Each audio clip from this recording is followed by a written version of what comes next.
भगवान राम के राम मंदिर उद्घाटन के बाद से ही मुस्लिम देशों को एक कड़ा तमाचा लगा है।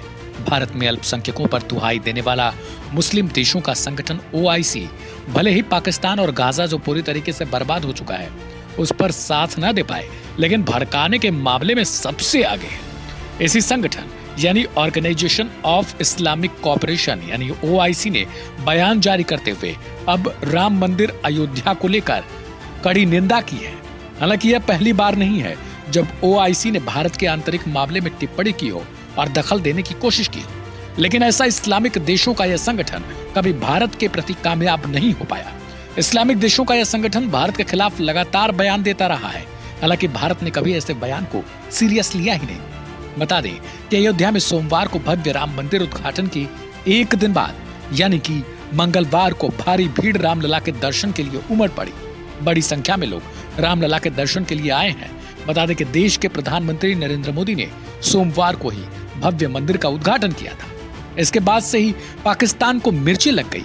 पाकिस्तान की ओर से लगातार बयानबाजी होने लगी कि बाबरी मस्जिद को शहीद किया गया है और वहां पर राम मंदिर का उद्घाटन किया गया है। भारत में रह रहे मुस्लिम समाज को अक्सर ये देश उलझाने का काम करते हैं और साथ ही इन्हें उकसाने का भी काम करते हैं ताकि आपसी सौहार्द में ही देश बिगड़ते हालात से लड़ता रहे। हालांकि इन्होंने कभी कामयाबी हासिल नहीं की। राम मंदिर में रामलला की प्राण प्रतिष्ठा के बाद पाकिस्तान के विदेश मंत्रालय ने बयान जारी कर बाबरी मस्जिद विध्वंस की जगह पर राम मंदिर के उद्घाटन की कड़ी निंदा की है। साथ ही कहा कि उन्मादी भीड़ ने 6 दिसंबर 1992 को सदियों पुरानी मस्जिद को ध्वस्त कर दिया। ये निंदनीय है कि न सिर्फ भारत की सबसे बड़ी अदालत ने इस घटना के जिम्मेदार लोगों को बरी कर दिया, बल्कि उसी जगह पर राम मंदिर निर्माण की मंजूरी भी दी। वहीं अब ओआईसी ने भी इस बयान पर प्रतिक्रिया दी है। महासचिव हिसन इब्राहिम ताता के हवाले से इस्लामिक सहयोग संगठन ने कहा है कि ओआईसी के महासचिव ने भारत के अयोध्या में पहले से बनी बाबरी मस्जिद को ध्वस्त कर हाल ही में बनी राम मंदिर के निर्माण और उद्घाटन पर गंभीर चिंता व्यक्त की है। पिछले सत्रों के दौरान विदेश मंत्रियों के परिषद में लिए गए फैसले के अनुरूप ओआईसी जनरल सचिवालय इन कदमों की निंदा करता है। इसका लक्ष्य बाबरी मस्जिद जैसे इस्लामिक स्थलों को नष्ट करना है। बाबरी मस्जिद पिछले 500 सालों से उसी जगह पर खड़ी थी। अब ओआईसी कैसे दो मुहा है, इस बात की तस्दीक इसी बात से हो सकती है कि मुस्लिम देश यूएई में मंदिर बन रहा है जो सबसे बड़ा है। इसका उद्घाटन भी प्रधानमंत्री नरेंद्र मोदी के हाथों ही होना है।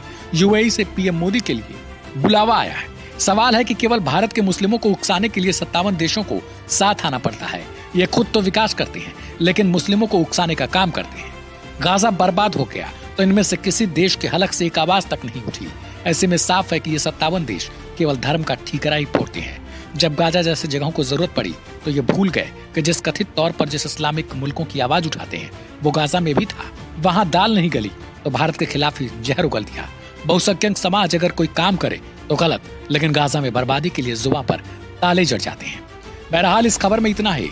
बाकी के हम और ताजा अपडेट्स के लिए सब्सक्राइब करें वन इंडिया हिंदी।